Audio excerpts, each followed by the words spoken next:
Buenos días.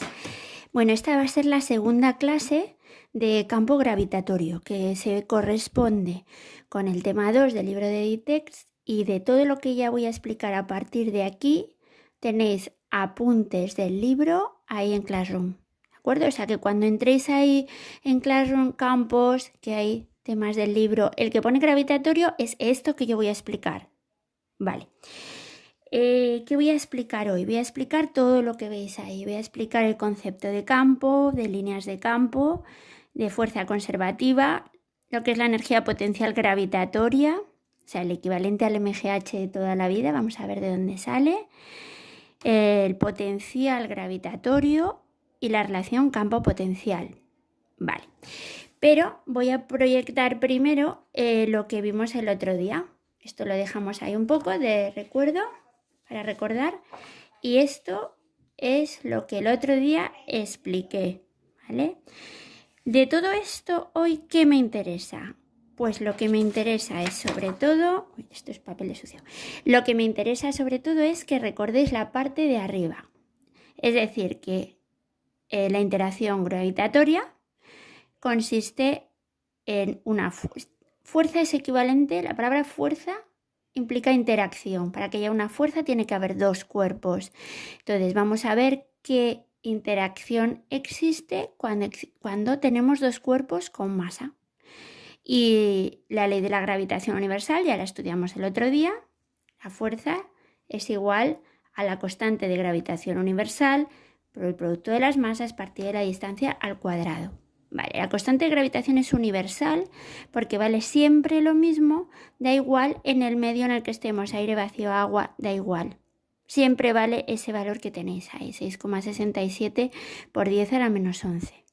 Bueno, puesto que es una interacción, actúa sobre las dos masas que interactúan y tercera ley de Newton, no recuerdo, las fuerzas de la una sobre la otra son iguales en módulo, dirección y módulo y dirección, pero sentidos opuestos. Se dirigen siempre. Este vector sería la fuerza que hace M1 sobre M2, lo atrae. Y este vector es la fuerza que hace M2 sobre M1, lo atrae. Vale. Bueno, habíamos visto que justo si hacíamos esta cuenta para la Tierra, multiplicábamos G por la masa de la Tierra, tenemos el valor de 9,8. No habíamos hablado más. Hoy le vamos a dar un poco más de significado a ese 9,8. Entonces, parto de que ya conocemos todos lo que es la fuerza gravitatoria, la ley de la gravitación universal. Vale, pues empezamos. Bien, os dije que lo primero que hoy vamos a ver era campo, concepto de campo. Bueno, pues campo, llamamos campo en general, no solo al gravitatorio, sino en general campo es una región del espacio, concepto de campo. Es una región del espacio, un campo, o sea, casi como en el mundo físico, región del espacio, digo el mundo físico en que nos movemos nosotros, ¿no? Una región del espacio. ¿Qué pasa en esa región del espacio? Que se manifiesta una propiedad, una magnitud. En este caso, la magnitud que se va a manifestar es la magnitud masa. Dicho de otra manera, siempre que yo tenga una masa, en torno a esa masa se va a producir un campo. ¿Qué significa que se produzca un campo? Que si yo ahora en esa región del espacio, bueno, esto nos lo imaginamos, meto otra masa, esta masa se va a sentir atraída hacia la primera. ¿De acuerdo? También es verdad que esta se va a sentir atraída, pero vamos a imaginarnos que esta la tenemos ahí bien fija, ¿vale? No se puede mover. Pues esta se va a sentir atraída. Si meto otra, pues lo mismo. ¿Este campo es infinito? No es infinito. Llega a un punto en que esta masa tiene un poder de crear un campo, pero no es un poder infinito. ¿De qué dependerá? De cómo sea ella de grande, de cuál sea la magnitud de la masa. ¿Vale? Un campo puede ser escalar o incluso vectorial o incluso escalar. En este caso es un campo, el campo gravitatorio es vectorial. ¿Por qué? Porque esta masa siente la fuerza en una dirección concreta. Yo, para entender lo que es un campo, me da un poco de vergüenza grabarlo, pero lo voy a decir, y ya os lo he dicho más veces, es como el olor. Si alguien huele mal, crea un campo a su alrededor. Todo el que entra en ese campo va a oler mal. O sea, va a sufrir ese olor. Si te alejas mucho no lo sufres, ¿no? Pues esto es igual. Si te acercas a la masa vas a sufrir el campo. A medida que te vas alejando, ese campo es menos intenso para ti, menos intenso hasta que llega un punto en que no lo sientes. Bien. Hasta ahí no la definición, el concepto. La definición la tenéis en el libro perfectamente escrita, ¿vale? Entonces, vamos al campo gravitatorio. ¿Cómo definimos el campo gravitatorio? Que le vamos a representar el campo gravitatorio. Lo vamos a representar por la letra G. Ya os va sonando, ¿no? G. Y además es un campo vectorial. Pues ¿a qué es igual el campo? Pues muy fácil, es igual a la fuerza por unidad de masa. Y lo definiríamos como la fuerza que actúa sobre la unidad de masa colocada en ese campo. Volvemos al campo de antes, imaginaos que no he metido M. Aunque yo no meta ninguna masa, el campo existe. Aunque nadie entre a la habitación de la persona que huele mal, huele mal. Bueno, pues el campo en un punto determinado sería la fuerza que experimentaría una masa de 1 kilogramo situada ahí. ¿Vale? Si la masa la coloco más lejos, ¿vale? Esto es más cerca que todo esto, pues la fuerza que experimentaría la unidad de masa, o sea, 1 kilogramo, situado ahí. Eso es el campo. La fuerza por unidad de masa. Bueno, pues como ya sabemos lo que es la fuerza, porque lo hemos visto, lo acabamos de repasar, vamos a ponerlo. Esto sería menos G por M partido la distancia que la separa al cuadrado. Mira, esta la voy a poner la mayúscula porque es como la que crea el campo, aunque por la tercera ley de Newton sabemos que la fuerza entre una masa y la otra, las fuerzas son idénticas en módulo, ¿vale? Pero bueno, como para nosotros psicológicamente pensar, esta es la que crea el campo y ahora voy a meter otra, pues la grande es la que crea el campo. El vector unitario, que ya os expliqué el otro día, un poquito, y lo divido por la masa. Bueno, pues ya sabemos a qué es igual G. G, como la masa esta se me va, me queda que es igual a menos G por M partido R cuadrado por U sub R. Ese es el campo. En el caso de la Tierra, si yo sustituyo G por su valor, la constante de gravitación universal, por la masa de la Tierra partido del radio de la Tierra al cuadrado, ¿sabéis qué pasa? Que esto me da 9,8. El famoso 9,8. Ese es el campo de la Tierra. El campo en la Luna dependerá de su masa y del radio. El campo en Venus, pues dependerá de la masa y del radio, ¿vale? Por eso, la G, que también es la aceleración de la gravedad, le llamamos así, es el valor del campo, coinciden, ¿vale? ¿Qué unidades le pongo? Pues pensemos en qué, voy a cambiar un poco de colores, en qué se mide la fuerza, en newtons, en qué se mide la masa, en kilogramos. Pues esto será newton kilogramo a la menos 1. ¿Qué pasa si alguien dice que esto es 9,8 metros segundo al cuadrado? Pues que es lo mismo. Son equivalentes. ¿De acuerdo?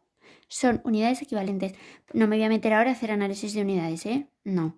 Pero me da igual expresarlo de una manera que de la otra. Las dos son verdad. Bien, entonces ya sabemos lo que es un campo. ¿Qué pasa si hay un campo creado por varias masas? Puede ocurrir que en vez de que solo haya una masa, pues ahora voy a meter otra masa y ahora voy a meter otra masa. ¿Qué pasa en el campo creado? Imaginemos sobre esta. Bueno, pues que esta creará un campo, esta creará otro campo. Vamos, el campo resultante, vamos a decirlo así, el G resultante sobre esa masa será la suma de todos los campos individuales, como si no existiera nadie más. Me voy a explicar. No es que haya muchos campos, hay uno solo, ¿verdad? Si huele lo de estas tres, pues es el olor mezclado, entre comillas. Claro, el olor no es una magnitud vectorial, no me vale aquí, pero para que entendamos. Será debido a la fuerza que experimente debido a esa masa, la fuerza que experimente debido a esta y la fuerza que experimente debido a esa. Lo sumo, principio de superposición, una vez más. Campo resultante es la suma de los campos, pero como son vectores, tengo que sumar los vectores. Ya hicimos también un poco de esto en el tema pasado y haremos problemas. ¿De acuerdo?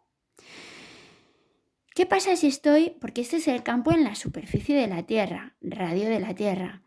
Puede que haya un problema en que me dicen calcula el campo a una altura, campo a h sobre la superficie de la Tierra. Bueno, pues seguro que vosotros ya lo estáis intuyendo. El campo entonces será G por mt. Pero en vez de poner el radio de la Tierra, ¿qué tendré que poner? Radio de la Tierra más h al cuadrado. Por USR, magnitud vectorial. Hay que irse muy lejos de la Tierra para que esta h se note. Es decir, si yo me subo aquí en Cantabria, no sé, al Naranjo de Bulnes, pues el Naranjo de Bulnes no está aquí, bueno, al Pico de Tres Mares, pues realmente se va a notar muy poco la diferencia de la gravedad, ¿vale? Hay que subir montañas muy altas para que eso se note. Pero bueno, ahí está. Una cosa, ¿por qué ponemos el radio de la Tierra? Porque consideramos siempre que toda la masa está en el centro de la Tierra, ¿vale? Es como se comporta, de hecho, no es que nos lo inventemos, es cómo se comporta. Bueno, pues esto respecto al concepto de campo. Voy al siguiente. Acordaos, líneas de campo. Vamos allá. ¿Qué son las líneas de campo? Las líneas de campo son muy fácil de entender. La trayectoria que seguiría la unidad de masa colocada en un punto. Son líneas imaginarias. No existen las líneas de campo. Las dibujamos nosotros para saber cómo es un campo. Trayectoria imaginaria que seguiría la unidad de masa colocada en ese punto. Bien, imaginemos que yo aquí tengo una masa. Voy a dibujar las líneas de campo que crea esa masa. Bien, pues digo, vale, para saber cómo son las líneas aquí. ¿Qué haría si yo coloco una masa aquí? ¿Qué haría? Venir para acá. Si la coloco aquí, pues venir para acá. Si la coloco ahí, si la pongo aquí, iría para allá. Le puedo poner flechita, claro, para saber que no es para allá, no es hacia afuera, sino hacia adentro. Si la coloco aquí, pues hacia allá. Siempre van dirigidas hacia la masa. Siempre. ¿De acuerdo? Diréis, pues esto no nos informa de mucho. Bueno, imaginemos que tenemos aquí dos masas en vez de una masa y otra masa, ¿vale? Entonces hay una zona que está muy clara, que es la zona en la cual no se afectan la una a la otra, pero hay unas zonas aquí que una masa puede dudar. Por ejemplo, si está un poco más acá, va a ir para allá, pero ¿creéis que va a ir así con la misma soltura que iría si no existiera nadie aquí? Se estaba a tirar un poquito, con lo cual se va a curvar. Se van a curvar por aquí, ¿de acuerdo? ¿Por qué? Porque se sienten todavía un poco atraídos por esta y lo mismo le pasa aquí, ¿no? Si en vez de ir así recto, pues van un poco curvadas. ¿De acuerdo? Líneas de campo. Nunca jamás se cortan las líneas de campo, ¿eh? Bueno, esto se puede complicar mucho más. No se trata, nos van a pedir ahí dibujarlas, pero si hubiera más masas, pues obviamente hay que ver la interacción entre unas y otras. En el internacional sí que preguntaban más cosas así de estas gráficas, pero ahora no. Vale, hasta aquí conceptos fáciles. Vamos ahora con uno que son las fuerzas conservativas, que es un poco difícil de entender. Fácil de aplicar, pero entenderlo del todo cuesta un poquito más. Vamos a ver qué es una fuerza conservativa. Y esto, al explicar fuerza conservativa, nos va a llevar directamente al concepto de energía potencial. Vale. Bueno, imaginemos que tenemos una masa M que va a ir de un punto A a un punto B. La voy a desplazar en presencia de otra. Es decir, tengo una masa M, la grande, vamos a decir, pero tengo una masa pequeñita, M, que la voy a llevar del punto A al punto B. Pim, pim, pim, pim, pim. Va a hacer ese trayecto, ¿de acuerdo? En presencia del campo creado por M. ¿Se entiende? Bueno, pues definimos fuerza conservativa como aquellas fuerzas cuyo el trabajo que ella realiza solo depende de la posición inicial y final y no del trayecto seguido. Si la fuerza gravitatoria es conservativa, que sí lo es, la fuerza gravitatoria es una fuerza conservativa por lo que vamos a ver. ¿Qué significa que es conservativa? Que el trabajo que la fuerza gravitatoria realiza para que la masa vaya de A a B solo depende del punto A y del punto B. Es decir, me da igual que vaya por ahí, que vaya haciendo así, que vaya haciendo así. Solo va a depender de A a B. Es un poco también lo que habréis estudiado el año pasado cuando hablabais de la energía, el trabajo realizado por la fuerza peso, es lo mismo. Pero bueno, lo vamos a ver ahora. Bueno, pues si eso es así, voy a comprobarlo. Conozco el valor de F, G por M partido MM partido R cuadrado, y si quiero saber el trabajo que va a realizar, variación de trabajo, el trabajo que va a realizar será igual a la fuerza multiplicada por el desplazamiento que va a hacer, diferencial de R, siendo este producto un producto escalar de dos vectores.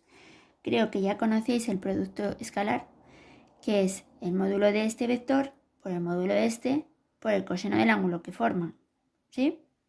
Bueno, pues entonces voy a coger el caso más sencillo, que es que vayan en línea recta. Pues cojo y digo, bueno, pues será menos G por M partido la distancia que la separa, R cuadrado, ese es el módulo de la fuerza.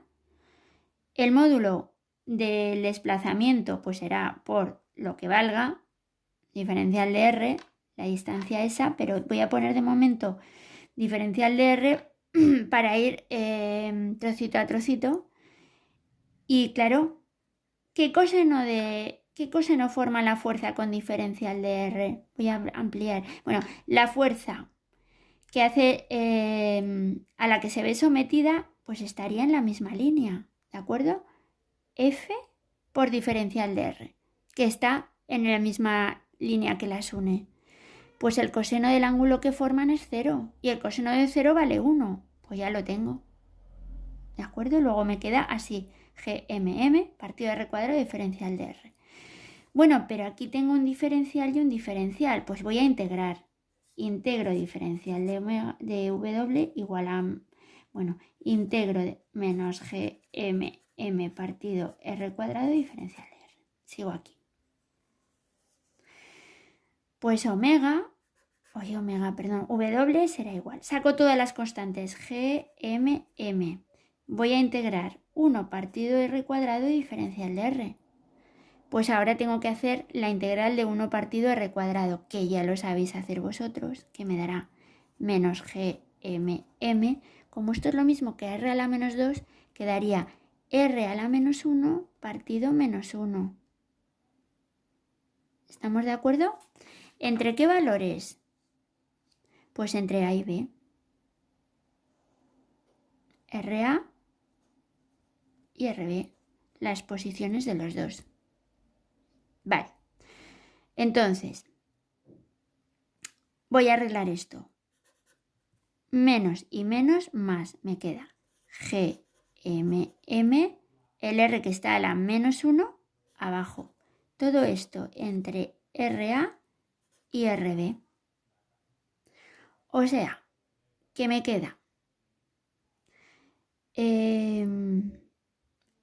Igual a GMM partido RB menos, porque el resto ya sabéis, GMM partido RA. Pues ha resultado cierto que el trabajo solo depende del vector posición de A y del vector posición de B. No depende para nada de cómo se haya ido desplazando. ¿Vale? Esta masa ha hecho una fuerza y este es el vector unitario. Pues solo depende de la posición de la masa en este punto y de la posición de la masa en ese punto. Pues hemos llegado aquí a que efectivamente es conservativa.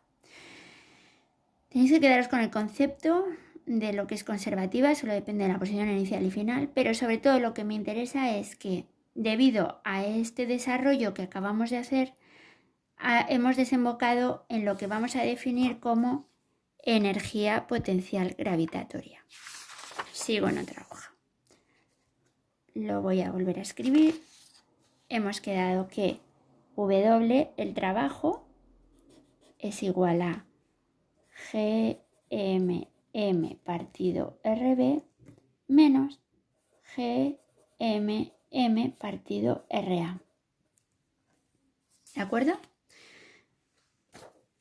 Bueno, pues vamos a definir ahora la energía potencial. ¿Cómo? Esa magnitud cuya diferencia me da el trabajo realizado. La energía potencial va a ser GMM partido R. Es un escalar. Este ya no lleva vector, no lleva uso R, no lleva nada. De tal manera que si es negativa os daréis cuenta que esto es menos la energía potencial en B más la energía potencial en A. ¿Sí o no? Bien, pues dicho de otra manera, esto es igual a menos la variación de la energía potencial, porque la variación es B menos A. Pues eso, tengo que cambiar a esto de signo, ¿no? Luego es menos la variación de energía potencial. Esto ya os debería de sonar un poquito del año pasado, que habíais visto que el trabajo realizado por la fuerza-peso era igual a menos la variación de la energía potencial. La fuerza-peso es la fuerza gravitatoria, la que hace la Tierra, ¿de acuerdo? Y aquí también surge un concepto importante, y es que no podemos medir valores absolutos de la energía potencial, solo sus variaciones. Y además las medimos como el trabajo que cuesta llevar a una masa de un punto a otro. Bien, ahora vamos a analizar un poquito qué valores tiene la energía potencial. Bueno, pensemos. ¿Por qué tiene un cuerpo energía? Vamos a ir al concepto de energía. Energía, os recuerdo que es la capacidad de producir cambios. Me parece importante recordar esta definición tan básica para entender lo que viene a continuación. Vuelvo a la masa grande que crea el campo y ahora a la masa pequeña que voy a mover por él. En este caso quiero alejarla y acercarla a la masa grande. ¿Por qué tiene esta masa energía? Porque existe esta. Porque esta la está atrayendo. ¿Sí? Si esta la está atrayendo, ella puede hacer cambios, porque al sentirse atraída, yo qué sé, puede pegar a otra, puede coger velocidad, puede muchas cosas. A medida que yo me voy alejando, ¿cómo va siendo la energía de esta masa? ¿Mayor o menor? Menor, ¿verdad? Hasta que si me salgo del campo, fuera del campo, la energía potencial vale 0. ¿Sí o no? La energía potencial vale 0 fuera del campo, porque si ya esta no tiene ningún poder sobre ella, ya no tiene energía. Si esta masa tiene energía gravitatoria es porque hay otra que hace que ella tenga energía. Si se va del campo, su energía potencial vale 0. ¿Sí? A medida que se entra en el campo y se va acercando, cada vez tiene, entre comillas, más energía, ¿sí o no? Porque la energía, os recuerdo que tiene esta fórmula, R va siendo cada vez menor la distancia. Luego, esto va siendo cada vez mayor, pero con signo negativo. No lo olvidemos. 0 fuera del campo y aquí cada vez más negativo. ¿Es menor? No, no es menor, pero va siendo cada vez más negativo. ¿Cómo nosotros podríamos representar eso? La energía potencial en el eje Y frente al radio en el eje X, pues como una curva así. Es decir, cuando estoy muy lejos, R vale mucho, esto tiende a 0. Cuando me voy acercando cada vez es más negativa. ¿De acuerdo? Es un poco lo del átomo también. Acordaros de los niveles de energía del átomo. Entonces, por eso se entiende también muy bien esto. El signo negativo. La energía potencial asociada a dos masas que están separadas una distancia es igual al trabajo que realiza la fuerza gravitatoria para separarlas infinitamente. Si a mí me dicen, ¿qué energía potencial tiene esta? Digo, a ver, ¿cuánto me costaría llevarla al infinito? Pues esa es su energía potencial. Porque como en el infinito es 0, ¿no? Entonces sería menos energía potencial en el infinito menos energía potencial en el punto en el que esté A.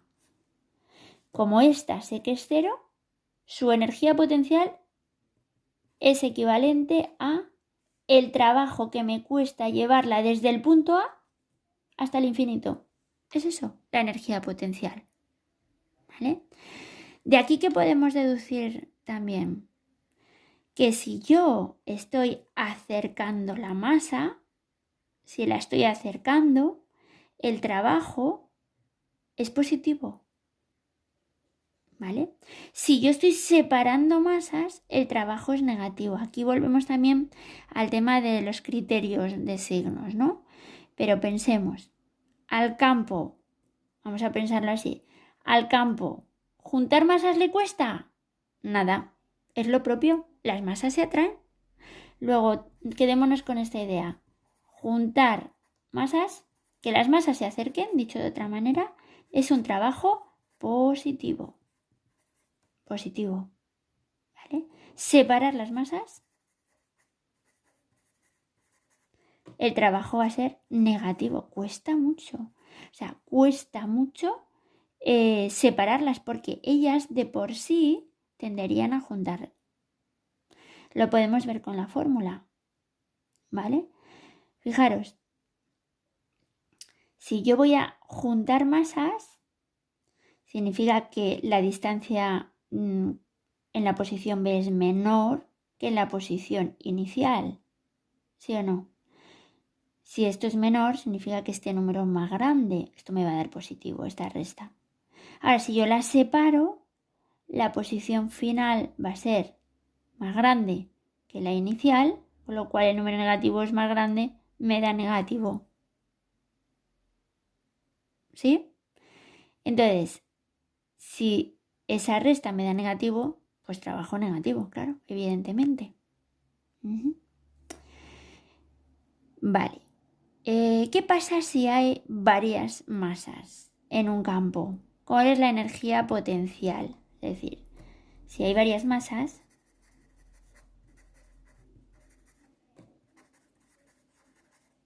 imaginemos la masa A, la masa B, la masa C, varias. Y digo, ¿cuál es la energía potencial de este campo? Aquí no hay vectores, gracias a Dios. Pues otra vez lo mismo.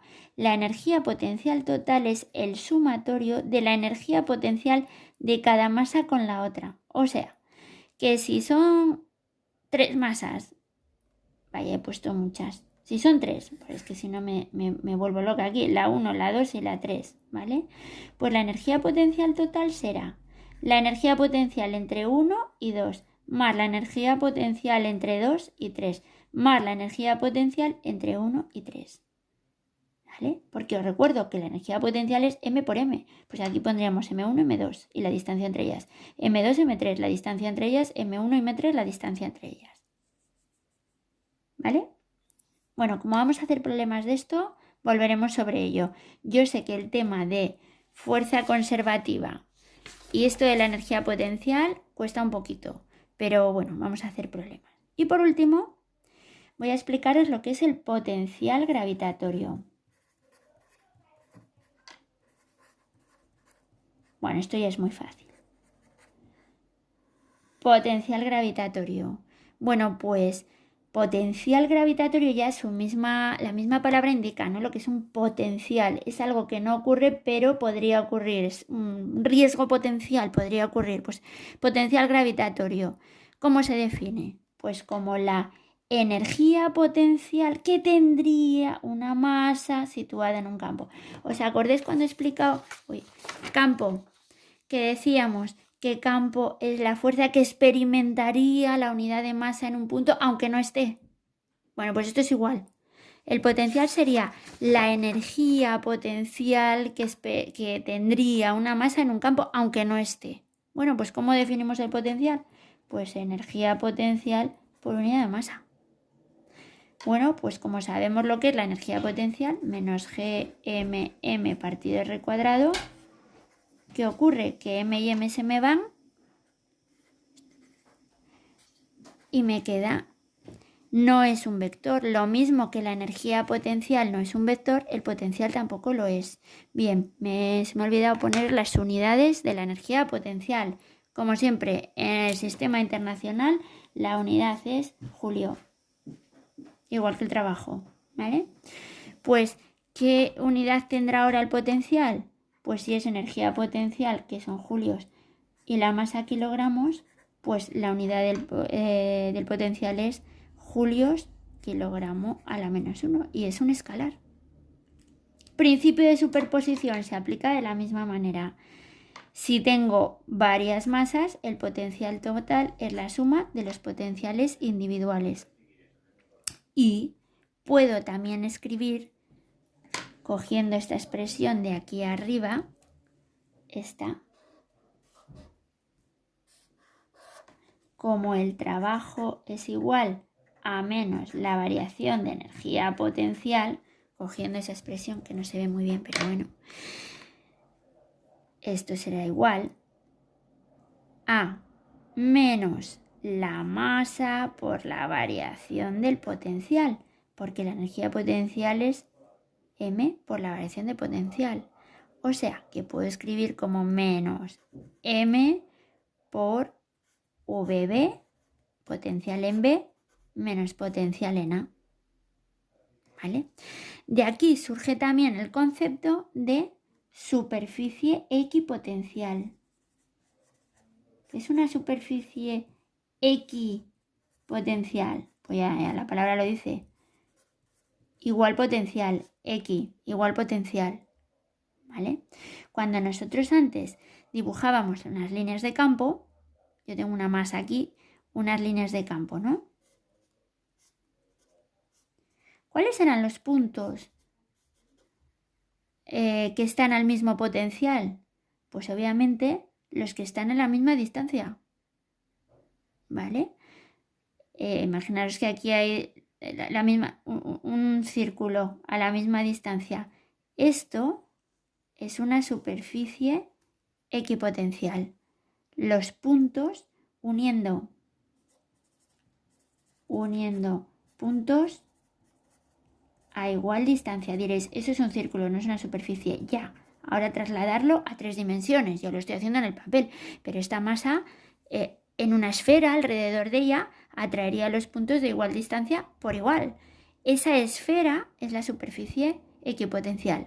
Siempre son las superficies equipotenciales perpendiculares a las líneas de campo, lógicamente, por la propia definición. Y obviamente, si yo traslado una masa de un punto a otro de una superficie equipotencial, el trabajo va a ser cero, porque es que no la muevo de su distancia a la masa. Como el potencial es el mismo, el trabajo es cero. ¿De acuerdo? Me queda por último explicaros la relación campo-potencial. Bueno, esto es muy sencillo y luego hacemos un pequeño resumen de todo esto.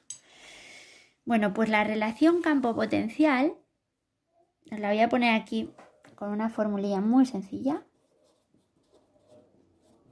relación campo G potencial.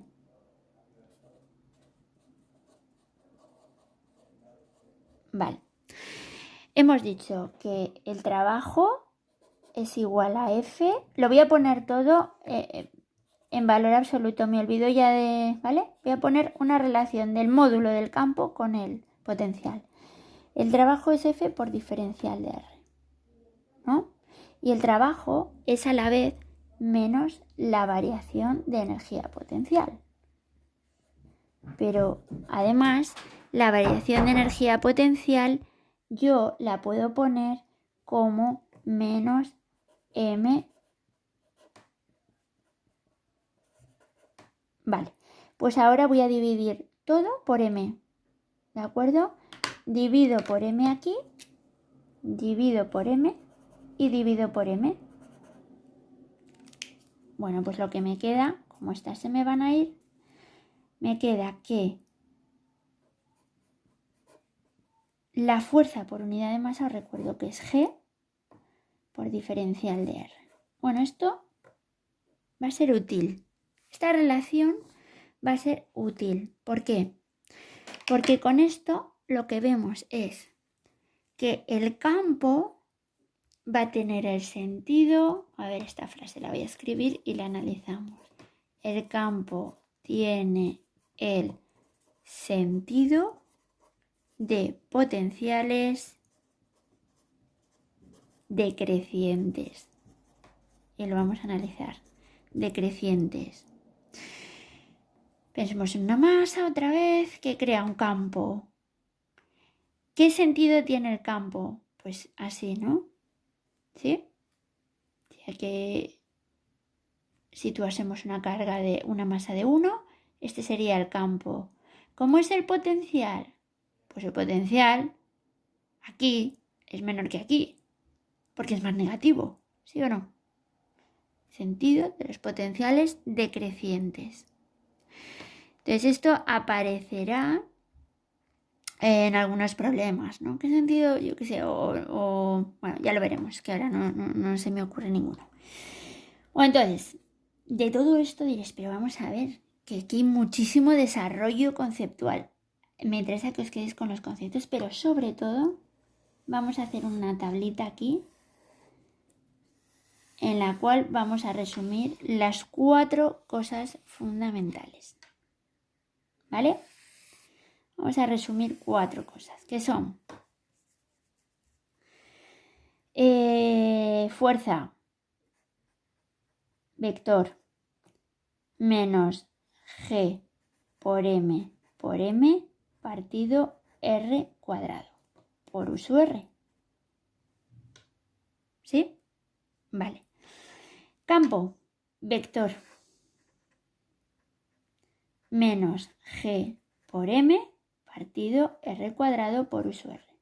Fijaros qué diferencia hay. La fuerza es, perdón, el campo es la fuerza por unidad de masa. O sea, que para pasar de aquí a aquí, para hacer esto, tengo que dividir por la masa. Vale. Energía potencial menos G por M partido R. No es un vector. Potencial menos G por M partido R. No es un vector. ¿Qué he tenido que hacer para pasar de aquí a aquí? Dividir por la masa. Potencial es la energía potencial por unidad de masa. El campo es la fuerza por unidad de masa. ¿De acuerdo? Ahora bien, si os dais cuenta, ¿qué diferencia hay entre la fuerza y la energía potencial? Lo primero, que estos no son vectores, ninguno de los dos, y estos sí, ¿vale? Entonces, espera, voy a poner así. Estos no son vectores, no vectores. Vectores. Importante, ¿vale? ¿Qué he tenido que hacer? Multiplicar por R. ¿Os dais cuenta que es la misma fórmula, pero he multiplicado por R? Vale. ¿Y qué tengo que hacer para pasar de aquí a aquí? En el fondo es como multiplicar por R, aparte que no es un vector. Diréis, bueno, y esto es pato. Bueno, yo os he demostrado porque este es un vector y este no, de dónde salen unas cosas y otras, que es lo que de verdad necesitamos tener claro para los problemas. Esto que os cuento. Esto que os cuento, pero sí es bueno haber entendido el concepto de, sobre todo esto que os he explicado aquí, de cómo aumenta o disminuye la energía potencial, de qué son las superficies equipotentes, bueno, porque van a aparecer cosas así, pero en el fondo luego no vais a tener que integrar, no vais a tener que desarrollar todo esto, sí tenemos que tener este cuadro muy claro. Bueno, ha sido una clase hoy súper larga, pero es que todos estos conceptos creo que si no los explico de una vez no los vais a relacionar bien y me parece importante relacionarlos bien. La próxima será muy cortita, será solo de balances energéticos, ya no hay más fórmulas, como quien dice. Luego volveremos un poco a los balances energéticos como los del tema gravitatorio 1, ¿vale? Entonces ahora corto aquí y haré unos cuantos problemas.